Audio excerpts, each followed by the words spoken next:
안녕하십니까. 이제 돈 버는 부동산 시간입니다. 한 주간 건강 잘 지키셨습니까? 계속 비가 오고 날씨는 열대야를 이루고 우리 시청자 여러분 건강 잘 챙기시기 바라겠습니다. 오늘 주제 좀 셉니다. 거래 절벽이 발생하는 이유와 해소 시기 예측이란 주제를 잡아봤습니다. 오늘도 저에게 부동산 인사이트를 주실 분은 주식회사 도시아공간 곽창석 대표님 나오셨습니다. 안녕하십니까? 예, 안녕하십니까? 예. 곽 대표님, 저희가 이제 전문가라고 방송을 하면 시청자들이 되게 좋아하잖아요. 네. 근데 저희 의견을 참고하시는 거잖아요. 예. 반드시 쫓는 것도 아니고 방향성을 알려드리는 거잖아요. 근데 이제 마치 어떤 분들은 저희가 틀리길 기다리는 분이 있는 것 같아요. 그러니까 예측이라는 거는 어떻게 보면은 틀리기 위해서 하는 거라고 볼 수도 있어요. 그 말이 잘 이해가 안 가시겠지만은 예측이 맞으면 틀립니다. 왜냐하면 그 예측 자체가 또 시장의 변수가 되기 때문에 그렇죠. 예측은 늘 맞을 수도 있고 틀릴 수도 있다고 그렇죠. 그렇게. 봐야 되는 거죠. 예. 그러니까 틀릴 수도 있는 예측을 왜 하냐? 그러면 사실 안 하면 편하죠. 그렇죠. 그러니까 예측을 하는 이유는 늘 틀릴 거라는 걸 전제로 하지만은 이런 방향성으로 갈 가능성 이 높다는 거를 말씀드리는 거지. 그게 정확하게 어느 시점에 그런 예측치가 딱 실현되고 하거나 그렇지는 않다는 거예요. 맞습니다. 다소 다를 수 있다는 거고, 한 말씀 더 붙이자면은 제가 지난 방송에서 반성이라는 표현을 썼더니 그걸 사과로 받아들이시는데 제가 사과한 건 아니고요. 반성이라는 거는 돌이켜서 성찰하는 거죠. 제 자신을 돌아봤다는 뜻이고, 제가 전망한 거에 대해서 사과를 할 생각은 없습니다. 그럼요. 달라질 수 있다는 걸 늘 생각하고 받아들이시는 게 맞습니다. 예, 그래서 오늘 미리 앞에 오프닝이 좀 길었던 이유가 오늘 주제가 굉장히 어떻게 보면 무겁고 또는 이슈가 될 만한 타이틀을 잡은 거거든요. 거래 절벽이 발생한 이유와 해소 시기 예측. 제가 곽 대표님을 좋아하는 게 보통 아무도 이렇게 잘 예측을 하지 않아요. 틀릴 걸 대비해서 우리가 속된 말로 빠져나갈 구멍을 만들어 놓고 방송을 하고 글을 쓰고 보통 전문가란 분들의 생태가 그렇기 때문에 이렇게 확정적으로 예측할 수 있는 분 또는 그게 맞아가는 걸 본 시간이 제가 꽤 오래됐기 때문에 그래서 곽 대표님을 굉장히 좋아하고 존중하는 상황이거든요. 그래서 오늘 좀 주제가 세서 미리 제가 오프닝에 좀 말씀을 드렸고요. 시작해 주시죠. 예. 지금 거래 절벽 상황은 누구나 다 알고 계실 거예요. 상반기 서울 아파트 거래가 예를 들면 월 평균 한 1,500건 정도 된 것 같아요. 네. 그러니까 통상적인 거래량에 비해서는 한 3분의 1, 4분의 1. 아니에요. 한 5분의 1 토막 난 5분의 1 거예요. 평균 한 6, 7천 건 정도는 돼야 되는 거니까. 7천에서 8천 건 사이가 평균이에요. 그러니까 5분의 1 토막이 난 거고, 다른 지역들도 대동소이합니다. 근데 왜 이렇게 거래가 안 되느냐는 누누이 말씀드렸지만은 시장의 환경이 바뀐 게 가장 크죠. 지금은 투자자가 투자 목적으로 주택을 살 수 없게 됐습니다. 예. 지금 주택을 살 수 있는 사람은 무주택 실수요자뿐이 없다는 거예요. 아니 이제 집 한 채 가진 사람이 갈아탈 수 있지 않느냐? 갈아타는 거는 내 집이 팔려야 갈아탑니다. 그렇죠. 먼저 갈아탔다가 낭패를 볼 수 있기 때문에. 상승장 때야 사놓고 팔면 됐지만. 예. 이제 기본적으로 그런 이제 투자를 할 수 없는 환경이다. 실수요 환경인데, 그러면 이제 무주택자들이 어느 시점에 이 주택 구입에 나설 거냐가 굉장히 중요한 포인트가 됐잖아요. 예. 근데 이제 무주택자들은 현재 금리 오른다고 하죠. 앞으로 또 경기 침체까지 예상하고 있고, 지하실로 파고 들어갈 가격을 걱정하고 예, 있고. 그래서 뭐 지하실 2층까지 내려왔는데 앞으로 뭐 5층을 더 내려가냐 이런 얘기를 할 정도니까 그리고 현재 이 매물뿐만이 아니고 전세나 월세 매물까지도 계속 증가하는 상황이고 간혹 거래되는 것들은 뭐 급매 또는 극급매만 거래되고 있기 때문에 지하실을 얼마나 더 파고 내려갈지 모르기 때문에 무주택자들이 집을 사기는 어려워요.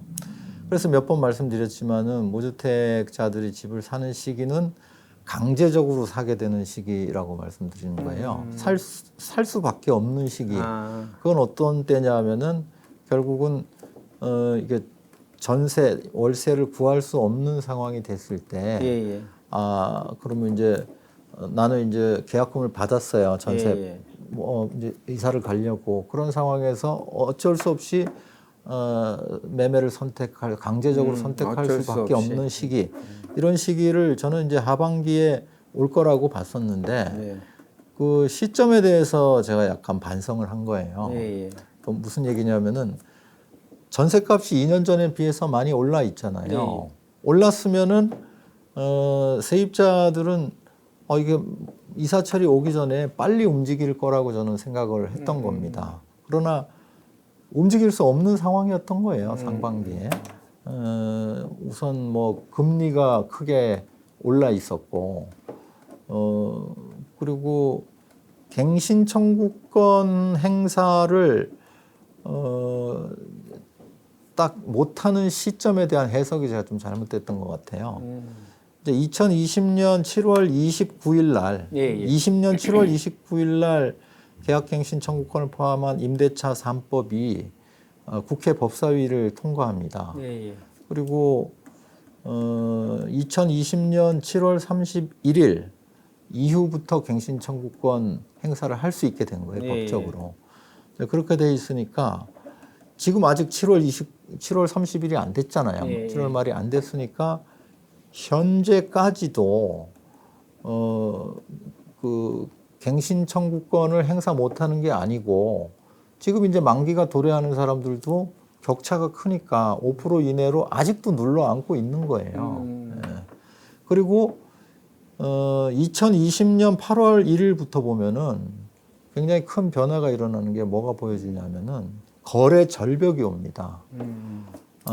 눌러 앉는 사람들 때문에 전세 매물의 양이 완전히 급감해 버려요. 한 5분의 1 수준으로 급감하는데 전세 물건 얘기하시는 거죠? 전세 매물이 그렇게 급감합니다. 그러니까 8월부터 9월 말까지 한 2달 동안 뭐 경기도 같은 데는 4만 몇천 건 되던 게 한 8천 몇백 건 정도로 한 5분의 1 토막 나쁘는. 서울도 비슷해요. 한 5분의 1 토막 나거든요. 서울은 4분의 1 토막 정도 나는데 그렇게 급감했던 게 이제 5% 이내로 올려주고 눌러 앉으니까 시중에 전세 매물이 싹 사라져 버린 거예요. 그런데 이제 다른 건 볼 거 없고 지금 현재 그러면 그때 갱신 청구권을 행사했던 사람들이 이제 올해 7월 말부터는 갱신 청구권 행사를 못 하는데 그럼 그게 바로 매물로 전세 매물로 나올 거냐는 거죠. 그런 가정은 집주인이 전세금을 바로 내줄 수 있을 때는 그런 가정이 가능해요. 그러나 현실은 지금 금리도 올라 있고 대출이 안 돼요. 그런데 이제 내보내야 돼요, 이 사람을. 임대인 입장에서 내보내려면은 방법은 어떻게 할 수밖에 없습니까? 일단 중개업소에 전세 매물로 등록을 해야 되겠죠. 그 전세로 등록해서 그 전세가 빠져야 돈을 줄 수 있는 그런 상황이잖아요. 그러면 뭐 대충 8월부터 거래 절벽이 온다면 그때부터도 전세 매물이 계속 늘어날 수 있는 환경이라는 거예요. 그러나 이제 계속 늘어나지는 않겠죠. 그 중에는 전세를 내놨는데 전세가 빠지면은 이제 계약금을 받은 세입자가 또 집을 보러 다닐 거예요. 근데 이 세입자는 그 다음부터는 위기 상황이에요. 그렇죠. 못 구하면은 2달이 주어졌다 그러면 못 구하면은 길바닥에 나앉아야 되는 상황이에요. 그래서 제가 볼 때 한 8월 말까지는 그래도 전세를 어느 정도 구할 수 있겠지만은 8월 말이 보통 보면은 이사철의 극성수기에 해당돼요. 이제 보통 뭐 학교 개학을 앞두고 있고 하기 때문에 또 올해는 추석이 좀 빠릅니다. 빠르죠. 9월 10일 경인데 그럼 이렇게 되면은 추석 연휴 전에는 어떻게든 전세를 구하자는 사람이 생길 수 있기 때문에 네. 그럼 8월 말부터는 활발하게 돌아가지 않겠는가. 지난 시간에도 이걸 염두에 두고 말씀을 드린 건데 오늘은 좀 구체적으로 날짜까지도 말씀을 드리는 거고 어쨌든 시간이 갈수록 갱신하는 사람들은 늘어나고 있다는 갱신을 못하는 사람들이 늘어난다는 거예요. 그렇게 되면서 예년에는 이사철이 한 뭐 6월 들면서 작년 이전에는 바로 전세 매물이 감소할 수 있었어요. 왜냐하면은 금리가 쌌기 때문에 네. 월세로 가는 선택 이런 거를 매수자들이 생각 안 하고 바로 전세로 들어왔거든요. 네. 근데 올해는 7월 말까지도 계속 어떻게든 안 올려주고 갱신 청구권 행사하려는 사람들이 지금 늘고 있기 때문에 아직은 그리고 또 8월 달 들어서도 2년 전 8월부터 거래 절벽이 있었기 때문에 그 거래 절벽 때 눌러 앉았던 사람들의 전세 매물들이 중개업소로 계속 쏟아져 나올 거라는 거예요. 네, 예. 그래서 이사철이 다소 늦어진다는 거예요. 그래서 아마 올해는 예년과 달리 본격적인 이사철이 한 8월 말부터 움직이지 않겠나. 그게 이제 외부에서 온 충격의 영향이라고 봐야 돼요. 이 임대차 3법 또는 2법인데 갱신 청구권이 시행된 여파가 2022년도 현재의 가을 이사철을 한두 달 정도 늦게 만드는 요인이 되고 있다. 이렇게 정리를 할 수 있고 그럼 거래 절벽은 이거하고 무슨 상관이 있냐면은 당연히 무주택자가 아직은 안 움직이니까 거래가 될 수가 없어요 현재는. 예. 그럼 이제 8월 말 정도 돼서 전세를 구하기 어려운 상황이 됐을 때 매수자들이 움직일 거거든요. 어쩔 수 없이 사는 사람. 예. 근데 여기 변수가 하나 더 생긴 겁니다. 이제 얼마 전에 상생임대인 제도가 도입이 됐는데 상생임대인은 거주하지 않아도 양도세, 비과세를 받을 수 있는 조정지역의 2년 거주 요건을 면제시켜 준 네. 거잖아요. 근데 지금 보면은 무주택자 중에 여력을 가지고 있는 사람들, 자산이 어느 정도 현금이 있는 사람들이 이거에 상당히 관심을 갖고 있다는 거예요. 상생임대인 제도에. 예. 그러니까 본인은 임차를 살더라도 하나 매매 소유 물건을 인플레이 자산했지나 어떤 이유에서든지 하나를 가질 수 있는 창구가 열린 거죠. 요즘 MZ 세대라고 하잖아요. 예, 예. MZ 세대들 중에서 또 빠른 시기에 뭐 20대 후반에서 30대 사이에 자산이 형성돼 있는 예, 사람들이 있어요. 이런 분들이 집을 살려고 하는데 굉장히 어렵게 생각하는 게 내가 거주할 곳을 사야 된다고 생각하는 거예요. 그렇죠. 그렇지 않으면은 세금을 많이 무는 줄 알아요. 네, 예. 양도세를 많이 내는 줄 알고. 근데 본인이 거주할 수 있는 지역, 그 반경 범위 내에서 물건을 찾다 보면은 자기가 가진 현실적인 자금하고는 전혀 안 맞는 거예요. 안 맞죠. 그래서 포기하고 있었는데 거주를 하지 않아도 비과세를 받을 수 있다면 선택의 범위가 넓어지는 거예요. 그렇죠. 그래서 이런 관심들이 늘어나고 또 점점 지금 전세 매매가 이제 붙어가는 상황이 되면은 다시 상생 임대인이 되기 위한 무주택자들의 투자 또는 1주택자들의 투자가 전세가 움직이는 시점보다 더 빨리 올 수도 있다는 거예요. 그런 단초가 최근에도 보여지고 있어요. 최근 매물의 증감을 보면은 전 월세는 계속 증가하고 있는데 매매 쪽으로는 최근 들면서 감소될 조짐을 보이고 있어요. 그런 거는 이제 뭐 요즘 플랫폼들이 많이 있거든요. 예, 예. 정보업체에서 제공하는 매물의 증감에 대해서 통계들이 나오고 있으니까 그런 걸 확인해 보시면 알 수 있고 그래서 이제 전세는 뭐 한 8월 말부터 시작이라면은 오히려 매매는 그것보다도 조금 더 빨리 시작될 수도 있다. 이 시점을 제가 예단하고 싶지는 않은 게 전세는 구조적으로 움직이니까 어느 정도는 예측할 수 있는데 매매는 매우 심리적인 요인이라서 그렇죠. 이런 데서 언급하는 것 자체가 예를 들면 제가 뭐 8월 전세 대란 이런 얘기를 하니까 그 여파가 막 퍼져 버리잖아요. 예. 그래서 시점을 예측하고 싶지는 않고 어쨌든 전세보다는 이번에는 매매가 조금 더 빨리 움직일 가능성이 있겠다. 또 그 정도까지는 또 말씀드리겠습니다. 생애 최초 뭐 그 LTV 80%까지 적용하는 거 네. 그거와 상생 임대인이 만약에 맞물리면은 꽤 넓은 플랫폼 엑시트할 공간이 생기겠다고 보여지는 그것도 거죠. 좋은 지적이죠. 예. 지금 이제 무주택자에 대한 대출이 풀리고 있다는 거. 그것만 풀렸죠. 뭐 또 이제 신용대출 한도도 풀린 거고요. 또 대출 금리도 조금은 시중금리는 떨어졌죠. 지금 떨어지고 있는 추세죠. 이런 것들 그리고 또 뭐 제가 볼 때 머지않아서 이런 무주택자들 주택 구입에 대한 그 수요를 확대시키기 위한 대책이 발표될 가능성도 꽤 있어요. 현재로서는. 그래서 이런 것들이 어우러지면서 조금 더 빨리 뭐 어쩌면은 뭐 7월 말 이전에도 움직일 수 있지 않겠는가 생각이 듭니다. 그 지금 요즘 그 프레임이나 또는 글이나 방송 등을 보면 우리 예전에 이제 뭐 주로 주식 시장에서 얘기했던 군집 행동이라는 그런 단어가 자꾸 생각나요? 원래 법적 이제 사전적 의미는 타 금융사 또는 투자자의 의사결정을 무조건 따른 것을 말한다. 일종의 인간의 본능이다. 이렇게 정의하고 있고 그 중에 한 현상이 바로 쏠림 현상. 근데 쏠림 현상이란 건 자산 가격이 늘 오를 거라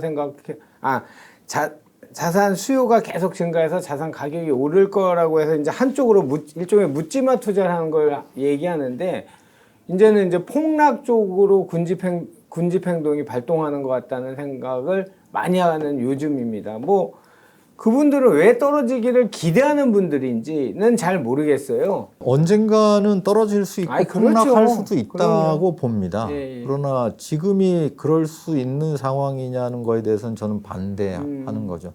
아직은 아니라는 거고 지금은 조금 더 시장이 진행될 겁니다. 뭐 여러 가지 복합적으로 봐야 되지만 수급 문제라든가 금리 문제라든가 지금 나오고 있는 폭락론들이 이런 걸 종합적으로 본다기보다는 좀 뭐라고 할까요?